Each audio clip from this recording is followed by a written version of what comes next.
Hello everyone, welcome to civil staff Himachal. आज के lecture में हम 3 क्वेश्चंस डिस्कस करेंगे जो कि आपके पॉलिटी में बहुत ज़्यादा इंपॉर्टेंट है, आपकी मेंस की प्रिपरेशन को एक स्टेप अहेड लेके जा सकते हैं, right? So let's see. Question number 1 है, recently the conduct of many governors in the states have been questioned, raising doubts about the constitutional propriety of their actions.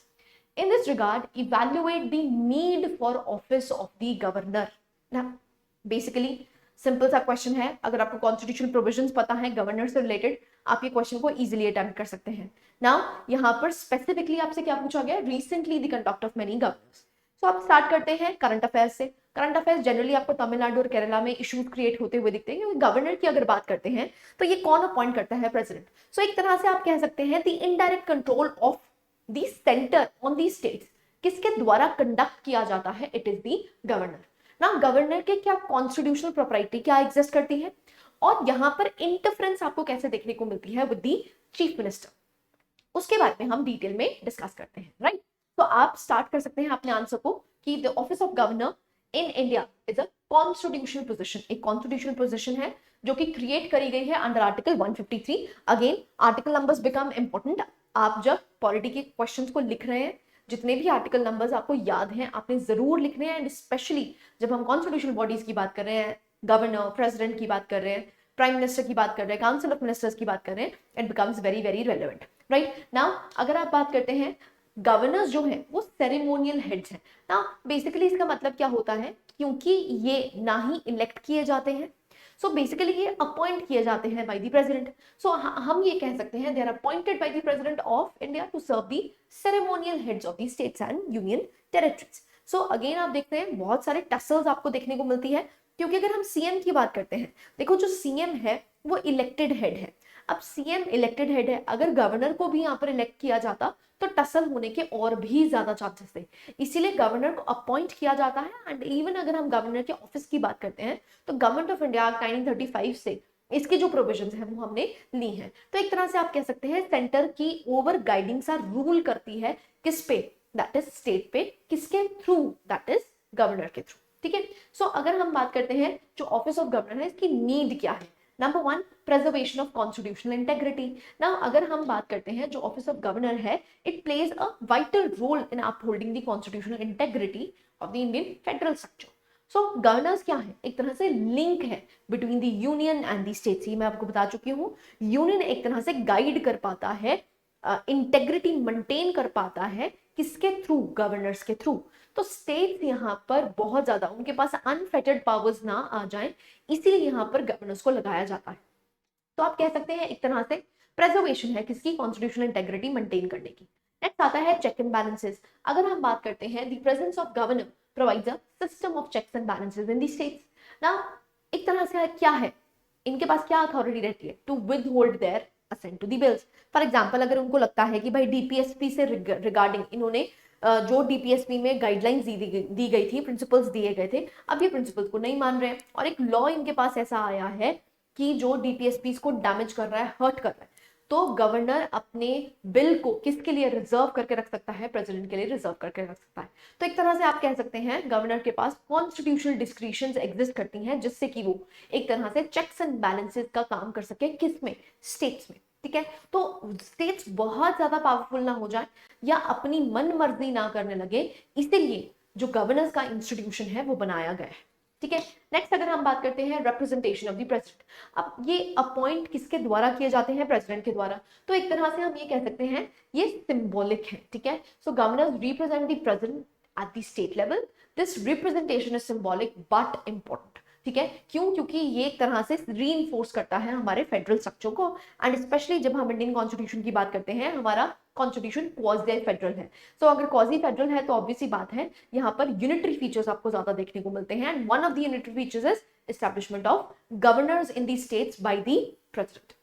Then next अगर आता है appointment of chief ministers. ना आप देखोगे इनके पास constitution description exist करती है, तो अगर यहाँ पर कोई हंग असेंबली है, तो अगर हंग असेंबली है तो अगेन यहाँ पर जो चीफ मिनिस्टर है वो किसके द्वारा अपॉइंट किया जाता है, it is the governors. So they are responsible for inviting the leader of the majority party और the coalition in the state legislative assembly to form the government. So basically आप ये कह सकते हैं कि जैसे आपको प्रेसिडेंट सेंट्रल लेवल में देखने को मिलता है, वैसे ही गवर्नर आपको स्टेट लेवल में देखने को मिलता है। एंड इवेंचुअली ये क्या केटर करते हैं, चीफ मिनिस्टर को अपॉइंटिंग भी किसके द्वारा की जाती है, it is the chief minister, sorry governor. ठीक है, नेक्स्ट आता है इमरजेंसी पावर। जैसा कि आपको पता है, अगर हम आर्टिकल 356 की बात करते हैं तो आर्टिकल 356 में लिखा गया है कि अगर प्रेसिडेंट को लगता है, चाहे गवर्नर ने रिपोर्ट दी हो चाहे ना दी हो, अगर वो particular state according to constitutional provisions काम नहीं कर रहे, तो वहां पर क्या लगाया जा सकता है, प्रेसिडेंट्स रूल लगाया जा सकता है। सो इमरजेंसी पावर्स भी आपको गवर्नर के हाथों में देखने को मिलती है। नेक्स्ट अगर हम बात करते हैं promotion of cooperative federalism, so again क्योंकि ये लिंक बन जाता है यूनियन और स्टेट्स का, सो यहाँ पर कोऑर्डिनेशन करना भी बहुत आसान हो जाता है, किसके लिए, गवर्नर के लिए। एडवाइजरी रोल है। अब नाउ अगर हम गवर्नर की बात करते हैं, जैसे आपको प्रेसिडेंट देखने को मिलता है, वो किनकी एड एंड एडवाइस से काम करते हैं, काउंसिल ऑफ मिनिस्टर्स की एड एंड एडवाइस से काम करते हैं। तो गवर्नर्स भी आपको यही देखने को मिलते हैं, किसकी एड एंड एडवाइस से काम करते हैं, काउंसिल ऑफ मिनिस्टर्स की एड एंड एडवाइस से काम करते हैं। सो एक तरह से हम कह सकते हैं ये वैल्यूएबल एडवाइस भी देते हैं, किनको, that is on the state government. Done. So this is the need of the governor in present times. So present times में आपको कॉन्फ्लिक्ट तो बहुत सारा देखने को मिलता है, लेकिन आपको इनकी नीड भी है। क्यों? क्योंकि अगर हम अपने कॉन्स्टिट्यूशनल इंटेग्रिटी मेंटेन करके रखना चाहते हैं, governors play a very crucial role. Done. So conclusion में आप लिख सकते हैं बहुत सारी कंट्रोवर्सीज तो एग्जिस्ट करती हैं, लेकिन उन कंट्रोवर्सीज के जो लूप होल्स हैं या मिस यूज ऑफ पावर जो गवर्नर करता है, उसको हम रिड्यूस करके क्या कर सकते हैं, गवर्नर के ऑफिस को और भी अच्छा कर सकते हैं। ठीक है, नेक्स्ट क्वेश्चन आता है प्रियम्बल से। आप देखेंगे, अगर आप अपने प्रीवियस ईयर क्वेश्चंस देखेंगे तो प्रियम्बल से रिलेटेड आपको बहुत सारे क्वेश्चंस देखने को मिले हैं। सो आज भी हम एक प्रियम्बल का क्वेश्चन कर लेते हैं। What role does the preamble play in guiding the interpretation and evolution of the constitution, specially in the context of landmark judicial decisions. So basically आपने स्टार्टिंग किससे करनी है, प्रियम्बल को इंट्रोड्यूस कर सकते हैं। इंट्रोडक्टरी स्टेटमेंट आप देख सकते हैं कि प्रियम्बल का एक्चुअली में पर्पस क्या है। नाउ अब दूसरा क्वेश्चन है, अगर हम बॉडी की बात करते हैं, मेन बॉडी क्या है, describe how preamble plays a role in guiding constitutional interpretation. Now यहाँ पर आपको एग्जांपल्स देने पड़ेंगे। ठीक है, अगर हम प्रियम्बल की बात करते हैं, यहाँ पर आप कोर्ट से भी स्टार्ट कर सकते हैं। सो अगर हम प्रियम्बल की बात करते हैं, वो क्या है, एक इंट्रोडक्टरी पार्ट है, या जिसको हम प्रीफेस कहते हैं, that lays down the principles and the guidelines or the objectives of the constitution। हम अपनी कंट्री को बनाना कैसा चाहते हैं, वो आइडियल्स कहाँ पर दिए गए हैं, प्रियम्बल में दिए गए हैं। नाउ अगर हम बात करते हैं कि ये क्या है, अगर हम प्रियम्बल की बात करते हैं, it is a source of inspiration. So हमारे जो कोर प्रिंसिपल्स हैं उससे ये अलाइन करता है, जैसे कि इक्वालिटी प्रोवाइड करनी है, जस्टिस प्रोवाइड करना है, फ्रेटर्निटी प्रोवाइड करनी है, इंटेग्रिटी रखनी है, and so on so fourth. So basically हमारे जो कोर प्रिंसिपल्स हैं उसके लिए एक सोर्स ऑफ इंस्पिरेशन बन जाता है। सो यहाँ पर एग्जांपल आप देख सकते हैं, अगर हम केशव नंदा भारती केस की बात करते हैं, सो उन्होंने ये कहा था कि preamble is a part of the constitution and it reflects the basic structure. So basically जो केस लॉज आपको देखने को मिलते हैं उसके बारे में आपने साथ साथ में एग्जांपल्स देते रहना है। तो प्रियम्बल क्या है, it is a part of the constitution, इसको अमेंड भी किया जा सकता है, लेकिन आप बेसिक स्ट्रक्चर डॉक्ट्रिन को ध्यान में रख के ही अमेंड कर सकते हैं। ठीक है, next amending power limitation. Now again आपको केशव नंदा भारती केस देखने को मिलता है, जहां पर यही कहा गया है कि अमेंडमेंट तो आप कर सकते हैं, लेकिन कब तक लिमिट लगाई गई है कि जब तक आप बेसिक स्ट्रक्चर को हर्ट या डैमेज नहीं कर रहे तब तक आप अमेंडमेंट कर सकते हैं। नाउ अगर हम प्रियम्बल की सिग्निफिकेंस की बात करते हैं, so it was highlighted again in the landmark case of Kesavananda Bharati case, where the Supreme Court held that although the Parliament has the power to amend the Constitution, it cannot alter or destroy its basic structure। Basic structure को ये destroy नहीं कर सकते हैं। Preamble में भी amendment हो सकती है, क्योंकि अब प्रियम्बल क्या है, पार्ट ऑफ द कॉन्स्टिट्यूशन है, इसलिए आप इसको भी अमेंड कर सकते हैं, लेकिन जो बेसिक स्ट्रक्चर है उसको आप डैमेज नहीं कर सकते। ठीक है जी। नेक्स्ट एक्सपैंडिंग राइट्स अगर हम बात करते हैं, तो आप यहाँ पर देख सकते हैं जो मेनका गांधी केस हुआ था, so the preamble has been used by judiciary to expand the scope of fundamental rights.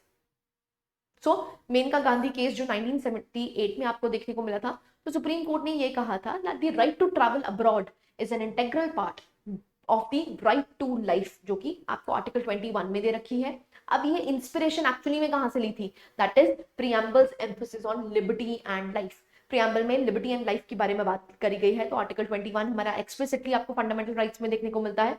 इसका सोर्स कहां से है, प्रियम्बल से ही है। ठीक है, सो मेनका गांधी केस में भी आपको सिग्निफिकेंस देखने को मिलती है प्रियम्बल की।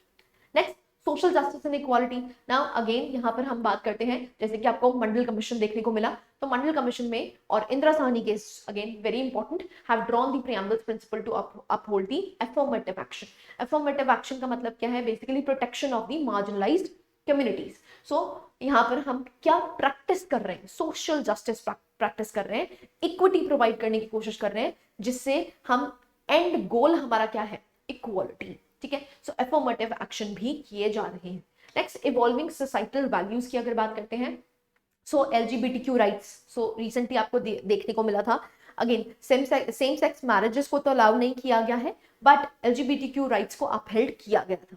सो अगेन आप देख सकते हैं, जो आपको Navtej Johar versus Union of India case देखने को मिलता है, वहां पर it was influenced by the commitment of fraternity and equality. So fraternity and equality से ही इंस्पायर होके आपको जजमेंट्स बनती हुई दिखी।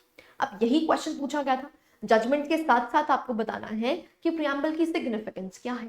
ठीक है जी। सो कंक्लूजन में आप यही लिख सकते हैं कि प्रियम्बल जो है एक पिवटल रोल अपनाता है इन guiding the interpretation and evolution of the constitution. ठीक है, सो अगेन प्रियम्बल की आप सिग्निफिकेंस बता सकते हैं। थर्ड क्वेश्चन आता है, बहुत इंपॉर्टेंट है, पंचायती राज इंस्टीट्यूशन से बहुत सारे क्वेश्चंस आपके प्रीवियस ईयर में पूछ रखे हैं। सो हम देख लेते हैं पंचायत से क्या क्वेश्चन है। Evaluate the challenges of panchayati raj institutions in India, what are the measures needed to taken strengthen the panchayati raj system in India. बहुत ही बेसिक सा क्वेश्चन है, आपसे इश्यूज पूछे हैं और क्या स्टेप्स हम ले सकते हैं टू स्ट्रेंथन देम। सो आपने स्टार्ट करना है पंचायती राज इंस्टीट्यूशन से, आपको चैलेंजेस बताने हैं और suggest the measures as needed to strengthen the system and conclude accordingly. Now start कहाँ से करेंगे कि 73rd कॉन्स्टिट्यूशनल अमेंडमेंट में 1992 में जो इंट्रोड्यूस किया गया था, हमने क्या इंट्रोड्यूस किया है? the third tier of the government which is known as the PRI, Panchayati raj institutions. इसका एम क्या था? we want to decentralize our power and promote what? grassroots governance। देखिए, अगर गवर्नेंस की बात करते हैं तो गवर्नेंस का मतलब क्या होता है? जब आप स्टेक होल्डर, जितने भी स्टेक होल्डर हैं, जिन्होंने पॉलिसी बनाई है, जिन्होंने पॉलिसी इंप्लीमेंट की है और जिनके लिए पॉलिसी बनाई है, उनको सबको आप जब इकट्ठा कर देते हैं, वो एक तरह से आपका पूरा क्या बन जाता है? The governance structure. So basically यहाँ पर हम ग्रास रूट लेवल तक क्या लेके जाना चाहते थे? डेमोक्रेटिक आइडियल्स लेके जाना चाहते थे, तभी हमने 73rd अमेंडमेंट में थर्ड टीयर बनाया है, जिससे क्या करना चाहते हैं? ग्रास रूट गवर्नेंस को इनहैंस करना चाहते हैं। ना चैलेंजेस क्या है? पहला चैलेंज फाइनेंशियल डिपेंडेंस। ना फाइनेंसेस के लिए डिपेंडेंट किस पे रहते हैं? स्टेट पे डिपेंडेंट रहते हैं।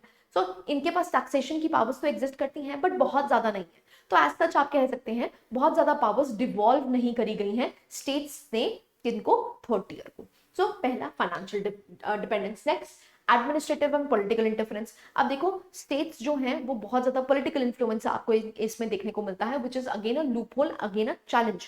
क्यों? क्योंकि यहाँ पर फिर से कौन इंटरवीन कर रहा है? स्टेट्स इंटरवीन कर रहे हैं। हम क्या चाहते हैं कि जो third tier of the government है वो एक्चुअली में इंडिपेंडेंटली काम करे, लेकिन इंडिपेंडेंस तो नहीं है। क्यों? पॉलिटिकल इन्फ्लुएंस देखने को मिलता है। Next, social and gender bias.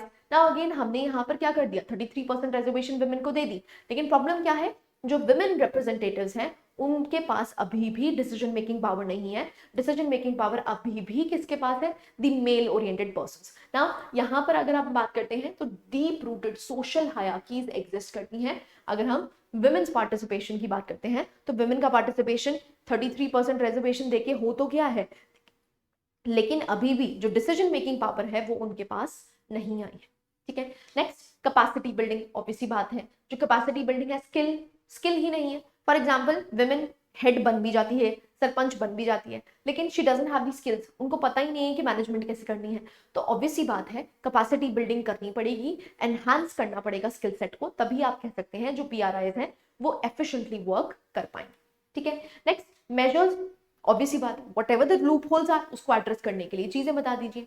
अब पहला हमने इशू क्या देखा था? Financial constraints. सो यहाँ पर आप क्या कर सकते हैं? एडिक्वेट फाइनेंशियल रिसोर्सेज दे सकते हैं। सो बेसिकली यहाँ पर टैक्सेशन के स्ट्रक्चर को थोड़ा एनहांस किया जाए, स्टेट्स अपनी पावर्स को डिवॉल्व करें, कहाँ पर? Third tier. ठीक है। नेक्स्ट, कैपेसिटी बिल्डिंग और ट्रेनिंग प्रोवाइड करनी चाहिए, तब हम कह सकते हैं जो PRIs हैं वो एफिशिएंटली वर्क कर पाएंगे।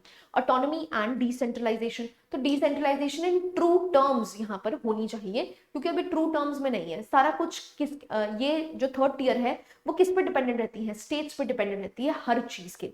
ठीक है।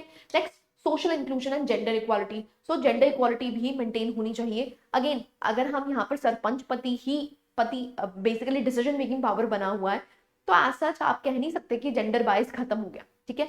सो स्ट्रेंथनिंग ओवरसाइट मैकेनिज्म। सो यहाँ पर ट्रांसपेरेंसी, अकाउंटेबिलिटी को इंक्रीज करना चाहिए। Information and communication technology very important.